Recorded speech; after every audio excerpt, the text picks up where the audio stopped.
नमस्कार, आप देख रहे हैं भारत न्यूज टीवी खबरों की पड़ताल। आपके साथ मैं हूं अनिशु। अखिल भारतीय हिंदू महासभा ने आज ग्वालियर के दौलतगंज स्थित कार्यालय पर राष्ट्रीय पदाधिकारियों की बैठक आयोजित की। बैठक के दौरान स्पष्ट कर दिया, गोडसे यात्रा 14 मार्च को अपने निर्धारित समय अनुसार होगी। प्रशासन अनुमति दे या ना दे, हम अपनी यात्रा जरूर दिल्ली तक लेकर जाएंगे। ग्वालियर पहुंचे अखिल भारतीय हिंदू महासभा के राष्ट्रीय महामंत्री देवेंद्र पांडे ने कहा, गोडसे यात्रा की आवश्यकता है, इसलिए कि देश के युवा को जागृत करने के लिए युवा राष्ट्र से भटक रहा, संस्कार राष्ट्रीयता से दूर हो गया। मूल विचारधारा से जोड़ने के लिए युवा पीढ़ी को समझाने के लिए गोडसे यात्रा निकाली जा रही है। आइए देखिए पूरी खबर विस्तार से।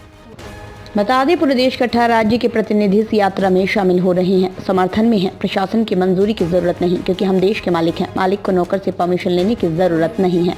हम कोई ऐसा काम नहीं कर रहे देश और देश की अस्मिता को नुकसान हो। धर्म और राष्ट्र हित के लिए यात्रा निकाली जा रही है। देश के कई प्रधानमंत्री रहे जिनके अपने अपने काम रहे, उसमें से वो भी है जो वीर सावरकर गोडसे का माल्यार्पण करते थे, आज विरोध कर रहे हैं। हो सकता है उनकी सत्ता की कोई मजबूरी हो। गोडसे सबसे बड़े विद्वान व्यक्ति थे, सबसे बड़े राष्ट्रभक्त थे। ग्वालियर में हिंदू महासभा के पार्षद रहे बाबूलाल चौरसिया के मामले पर कहा, उनके कांग्रेस में जाने, कांग्रेसियों का मानसिक शुद्धिकरण करके फिर हिंदू महासभा में वापस लौटेंगे। राहुल और प्रियंका गांधी का आह्वान करके ये लोग भी हिंदू महासभा में आ जाएं। हिंदू महासभा द्वारा लिखे पत्र पर बोले, जो लोग महात्मा गांधी की विचारधारा को मानते थे, अब जब हिंदू महासभा के व्यक्ति के कांग्रेस में पहुंचने से स्पष्ट हो गया कि वो भी गोडसे की विचारधारा को मान रहे हैं।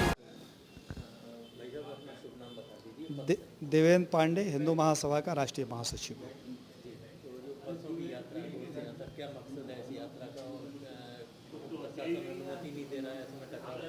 हमें ये लगता है कि भारत के प्रकांड विद्वानों में से एक थे नाथूराम गोडसे जी, जिनकी देशभक्ति के ऊपर हम ये चाहते हैं, ये इस राष्ट्र को भी इस बात का चिंतन करना चाहिए कि गोडसे जी के चरित्र पर खुली चर्चा होनी चाहिए। गोडसे जी को किसी ने राजनीतिक दबाववश या स्वार्थवश हत्यारा कह देना गोडसे जी के चरित्र के साथ निर्णय नहीं है। गोडसे जी को बिना जाने, बिना समझे, बिना उनके चरित्र का अध्ययन किए बगैर उन पर टिप्पणी करना बिल्कुल वैसा ही जैसा कुछ लोग कहते हैं कि सूर्य एक छोटा सा अग्निपिंड है।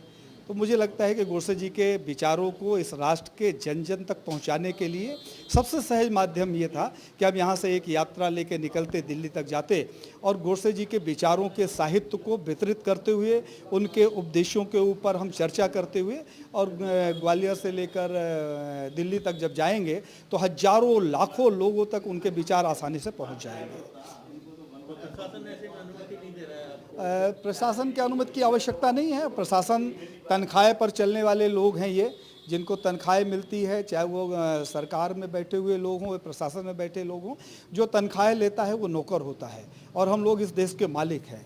तो मुझे लगता है कि देश के मालिक को देश हित का काम करने के लिए किसी परमिशन की आवश्यकता नहीं है, इसलिए मुझे इनके परमिशन मिलने और न मिलने से कोई फ़र्क नहीं पड़ता। यात्रा निर्धारित समय पर, निर्धारित तिथि पर निकलेगी।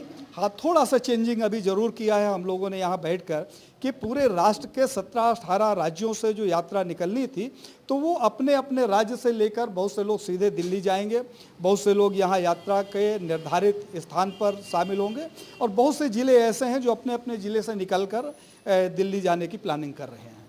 तो यात्रा बिल्कुल निकलेगी। यात्रा में किसी भी तरीके का कोई बदलाव नहीं किया गया है और यात्रा को रोकने के जो इनके प्रयास थे, उस प्रयास का हमारे ऊपर किसी भी तरीके का कोई असर नहीं है। ऐसे में सरकार या प्रशासन आपकी गिरफ्तारी की बात करता है या कोशिश करता है, तो कैसे में क्या? साहब, अब ये तो गोली मरवा देंगे तो ये उनका अधिकार है।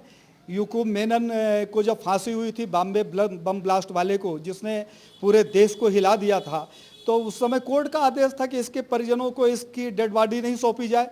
उसके बाद भी याकूब मेनन के अर्थी पर 5 लाख लोग थे।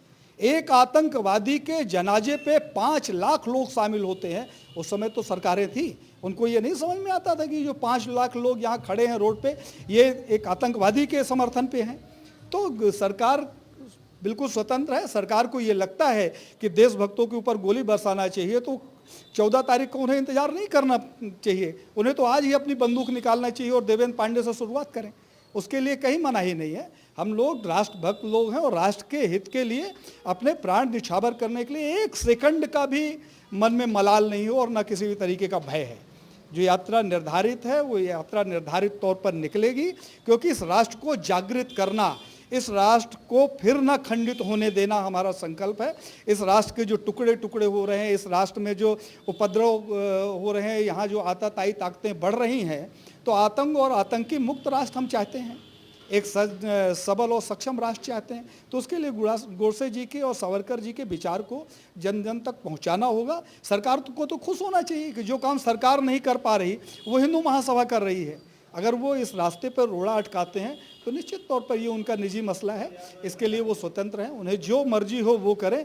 हमारा जो कार्यक्रम है वो निर्धारित है और निर्धारित कार्यक्रम के हिसाब से हम अपनी यात्रा निकालेंगे।